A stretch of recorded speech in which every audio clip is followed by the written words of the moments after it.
Hey guys, it's Zach and welcome to another Deck Tech. This one is going to be Angrath the Flame-Chained along with Ill-Gotten Gains. Our Oathbreaker for today's build is Angrath the Flame-Chained and our signature spell is Ill-Gotten Gains. The objective of this deck is to use Angrath's +1 ability to cause each opponent to discard cards until they have a nice fat graveyard so we can use his -8 ability to win us the game. For the creatures in this build, I've filled this with as many creatures as I could find that cause each player to discard a card, whether it be through damage or upon entering the battlefield. That way we can fill each opponent's graveyard, and when we negative Angrath, we can win us the game. For additional support, I've added Cult Guildmage to help our discard game and as well as ping a target opponent or planeswalker.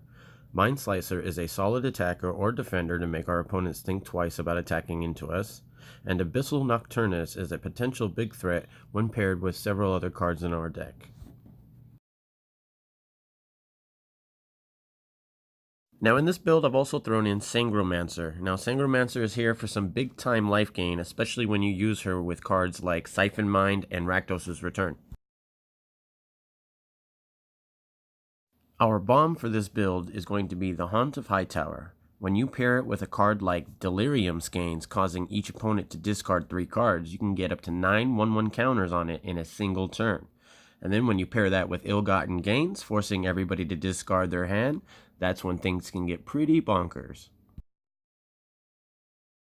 I decided instead of filling the deck with instants and sorceries that often target only a single player, I'm going to use enchantments that force each player to discard when they cast a spell or upon upkeep to help fill those graveyards so we can negative Angrath. Then we're going to use enchantments like Megrim, Liliana's Caress, and Blood Chief Ascension to help drain our opponents for every card that they put into their graveyard. Waste Not in this build is pure value by gaining us board state, gaining us mana, and card draw, often in the same turn. Pain Magnification allows our opponents to assist in our game plan by forcing a discard whenever any opponent takes 3 or more damage. For artifacts, I've only added 2. Geth's Grimoire is here to help you with card draw by allowing you to draw a card whenever an opponent discards a card, which they will be doing plenty of, and Mindcrank is here to help fill our opponent's graveyards with cards quicker, and when paired with Blood Chief Ascension, creates a fun little infinite combo that can help you win the game.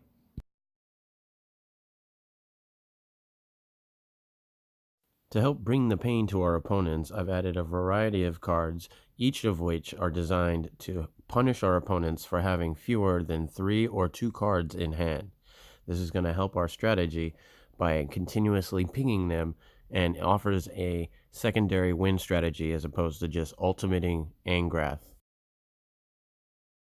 Even though this pushes our budget just over the $100 mark, Painful Quandary is a great addition to this deck.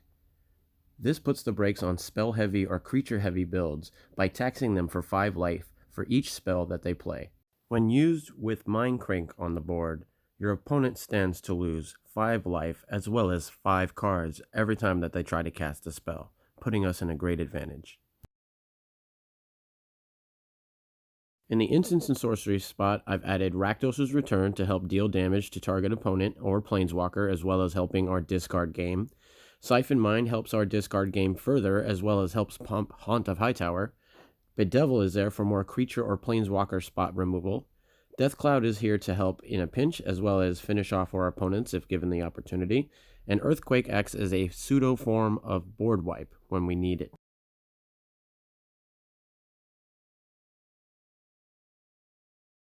I've kept the land count at 23 lands and added Rixmati, Dungeon Palace to help aid in our discard game. I also added Mystifying Maze to help ward off attacking creatures. I added Rogue's Passage to help our creatures that need to deal damage to a player get through. And then I've also added various dual lands to help aid our game.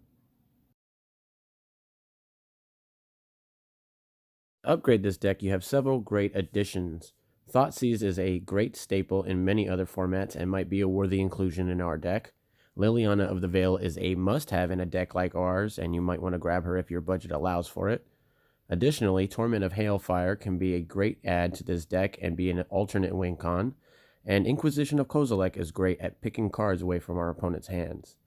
For the land base, you can always upgrade any tapped lands for dual lands such as Luxury Suite, Graven Cairns, and Blackwater Cleaves.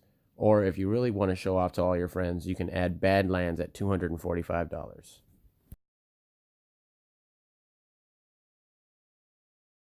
Alright guys and gals, that'll do it for this deck tech. Thank you for making it through another video. If you want more Oathbreaker content, please like and subscribe to my channel. It'll help out a lot. And if you have any tips, ideas, or suggestions, it is always welcome. Please drop me a comment and I'll do my best to reply. Thank you guys and see you next time.